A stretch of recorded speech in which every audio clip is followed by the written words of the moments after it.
दोस्तों नमस्कार। हमारे यूट्यूब चैनल एग्जाम अटेंशन पर आपका स्वागत है। आज हम लोग बाल विकास और मनोविज्ञान से संबंधित कुछ महत्वपूर्ण प्रश्न को देखेंगे, साथ में उसका व्याख्या भी देखेंगे। चलिए देखते हैं अगला प्रश्न। निम्नलिखित में से कौन मानव विकास का सही क्रम है? शैशवावस्था, किशोरावस्था, बाल्यावस्था, प्रौढ़ावस्था। बी है शैशवावस्था, बाल्यावस्था, किशोरावस्था, प्रौढ़ावस्था। सी है बाल्यावस्था, किशोरावस्था, प्रौढ़ावस्था, शैशवावस्था। और ऑप्शन नंबर डी है बाल्यावस्था, शैशवावस्था, किशोरावस्था या प्रौढ़ावस्था। इसका सही क्रम क्या होगा, आप लोग बताएं।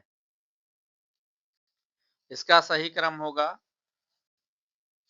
शैशवावस्था, बाल्यावस्था, किशोरावस्था और प्रौढ़ावस्था। चलिए फिर देखते हैं अगला प्रश्न। सॉरी, इसका एक्सप्लेनेशन दिया है। आंसर बी होगा। मानव निम्न अवस्थाओं से होकर विकास करता है। शैशवावस्था जन्म से 5 या 6 वर्ष, बाल्यावस्था 5-6 वर्ष से 12 वर्ष, किशोरावस्था 12 वर्ष से 18 वर्ष और प्रौढ़ावस्था 18 से 40 वर्ष और वृद्धावस्था जो होता है 40 वर्ष के बाद होता है। ठीक है, अगला देखते हैं। जन्मोत्तर यानी जन्म के बाद की विकास की दूसरी प्रमुख अवस्था कौन सी होती है? गर्भावस्था, शैशवावस्था, किशोरावस्था, बाल्यावस्था। तो जन्म के बाद विकास की दूसरी प्रमुख अवस्था कौन सी होती है? बाल्यावस्था होती है। चलिए इसका एक्सप्लेनेशन देखते हैं। आंसर डी होगा। जन्मोत्तर जन्म के बाद की विकास की दूसरी प्रमुख अवस्था बाल्यावस्था है। जन्म के बाद की अवस्थाओं का निम्न प्रकार से विभाजित किया गया है। पहली अवस्था शैशवावस्था, दूसरी अवस्था बाल्यावस्था, तीसरी अवस्था किशोरावस्था। ठीक है, चलिए अगला प्रश्न देखते हैं। निम्नलिखित में से कौन सा कारक बालक के विकास को प्रभावित करता है? अंतःस्रावी ग्रंथियां, ऑप्शन बी है पौष्टिक भोजन, ऑप्शन सी है रोग तथा चपेट, ऑप्शन डी है उपयुक्त सभी। तो आप लोग बताएं इसका कौन सा उत्तर सही होगा। ऑप्शन नंबर डी सही होगा। चलिए हम इसका एक्सप्लेनेशन देखते हैं। आंसर होगा ऑप्शन डी। बालक के विकास को प्रभावित करने वाले कुछ प्रमुख कारक निम्नलिखित हैं। अंतःस्रावी ग्रंथियां, रोग तथा चोट, शुद्ध हवा तथा प्रकाश, पारिवारिक परिस्थितियां, बुद्धि याद, पौष्टिक भोजन, वंशानुक्रम, यौन विभेद और संस्कृति। ये बाल विकास के प्रभावित करने वाले कुछ प्रमुख कारक हैं जो इस तरह से हैं। चलिए ठीक है, अगला प्रश्न देखते हैं। Question number 4। आजकल अधिकांश विद्यालयों में समभागी समूह के लिए प्राथमिक ध्यान आधारित होता है।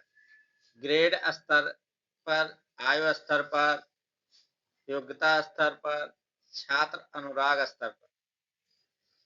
तो इसका कौन सा सही होगा? चलिए देखते हैं, इसका उत्तर बताओ। ऑप्शन नंबर बी सही होगा, आयु स्तर पर। आंसर भी होगा। समभागी समूह के द्वारा समान आयु स्तर के बालकों के बीच आपसी समन्वय स्थापित करके उनको और बेहतर बनाया जा सकता है, इसलिए विद्यालयों में सर्वप्रथम इस पर ध्यान केंद्रित किया जाता है। ठीक है, फिर अगला प्रश्न देखते हैं। निम्न में से कौन सा बालकों के अधिगम एवं विकास में सबसे अधिक योगदान देता है?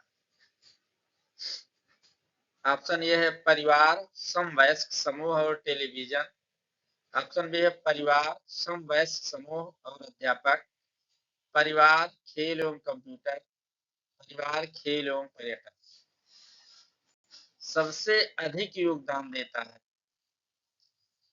तो इसका होगा परिवार हो जाएगा, समवयस्क समूह और फिर अध्यापक। ये तीनों सबसे अधिक योगदान देते हैं। इसका व्याख्या देखते हैं।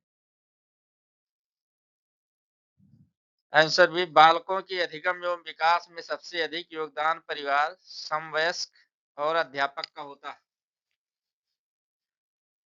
ठीक है, फिर अगला प्रश्न देखते हैं। निम्नलिखित में से कौन विकास के व्यापक आयाम की सही पहचान करता है? इसका दिया है ऑप्शन ए, संवेगात्मक, बौद्धिक, आध्यात्मिक एवं स्व। ऑप्शन नंबर 2 बी दिया है शारीरिक, व्यक्तित्व, आध्यात्मिक और संवेगात्मक। ऑप्शन नंबर सी दिया है सामाजिक, शारीरिक, व्यक्तित्व, स्व। और डी दिया है शारीरिक, संज्ञानात्मक, सामाजिक और संवेगात्मक विकास। तो इसका सही उत्तर हो जाएगा डी। इसका व्याख्या देखते हैं। आंसर डी होगा, विकास की विभिन्न अवस्थाओं में बालक बालिकाओं के व्यवहार में विभिन्न प्रकार के अनेकों परिवर्तन होते हैं। बालक बालिकाओं के व्यवहार में होने वाले परिवर्तनों के आधार पर विकास को अंकर्मित आयामों में विभक्त किया जा सकता है। शारीरिक विकास, सामाजिक विकास, नैतिक विकास और मानसिक विकास, संवेगात्मक विकास। चलिए अगला प्रश्न देखते हैं। निम्नलिखित में से कौन सा कथन सही नहीं है? विकास और वृद्धि एक दूसरे के पर्यायवाची हैं। विकास एक सतत प्रक्रिया है। वृद्धि विकास का ही एक भाग है। विकास कार्य क्षमता, कार्य कुशलता और व्यवहार में आने वाले गुणात्मक परिवर्तनों को प्रकट करता है। तो आप सेवन का ये सही होगा, क्योंकि ये विकास और वृद्धि एक दूसरे के पर्यायवाची हैं, पर्यायवाची नहीं। इसका चलिए एक्सप्लेनेशन देखते हैं। आंसर ये होगा, विकास एवं वृद्धि एक दूसरे का पर्यायवाची नहीं है, क्योंकि विकास सतत चलने वाली प्रक्रिया है जो व्यक्ति के व्यवहार एवं कार्य के गुणात्मक वृद्धि से संबंधित होती है, जबकि वृद्धि निश्चित समय तक चलने वाली प्रक्रिया है जो शारीरिक एवं मात्रात्मक परिवर्तन है। ठीक है, फिर अगला प्रश्न देखते हैं। मानव विकास को क्षेत्रों में विभाजित किया जाता है, जो है शारीरिक, संज्ञानात्मक, संवेगात्मक और सामाजिक।